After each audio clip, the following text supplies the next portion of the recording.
នេះជារឿងនិទានអប់រំខ្លីមួយដែលផ្ដោតលើជីវិតនិងការងារចំណងជើងក្រមុំលក់នំ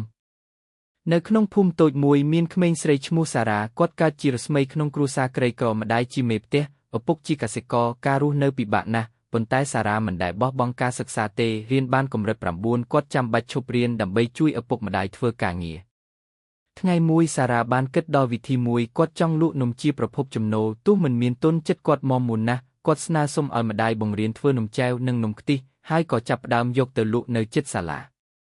ដើមទើបលក់មិនសូវមានអ្នកទិញទេប៉ុន្តែសារ៉ាមិនបោះបង់គាត់ញឹមរៀងរាល់ពេលលក់សម្អាតដៃស្អាតនិងកុំឲ្យអាហារខូចជាបន្តបន្ទាប់មានគេពេញចិត្តនំរបស់គាត់ដល់ថ្នាក់មានពាក្យចាមអារ៉ាមថានំសារ៉ាឆ្ងាញ់កន្លងទៅ1ឆ្នាំសារ៉ាសន្យាចំពោះខ្លួនឯងថាគាត់នឹងចំណាយប្រាក់ពីលក់នំទៅរៀនសាលាព្រឹកធ្វើនំលក់ថ្ងៃត្រង់ជាពេលប៉ុន្មានឆ្នាំក្រោយសារ៉ាបានបញ្ចប់ថ្នាក់ទី12ហើយសម្រេចចិត្តបន្តសិក្សាជំនាញបង្កើតអាជីវកម្មខ្នាតតូចថ្ងៃនេះសារ៉ាមានហាងនំផ្ទាល់ខ្លួនហៅថានំសារ៉ាដែលមានបុគ្គលិកជាច្រើនគាត់ក្លាយជាម្ចាស់អាជីវកម្មដោយគ្រាន់តែចាប់ផ្ដើមពីការចង់រួចពីភាពក្រីក្រនិងចិត្តមិនបោះបង់សារសំខាន់ជីវិតក៏ដូចជាការងារមិនដំណើរការងាយទេប៉ុន្តែបើអ្នកមានចិត្តហ៊ានចាប់ផ្ដើមស្មោះត្រង់និងអត់ធ្មត់ជោគជ័យមិនជាប់ព្រំដែនទេ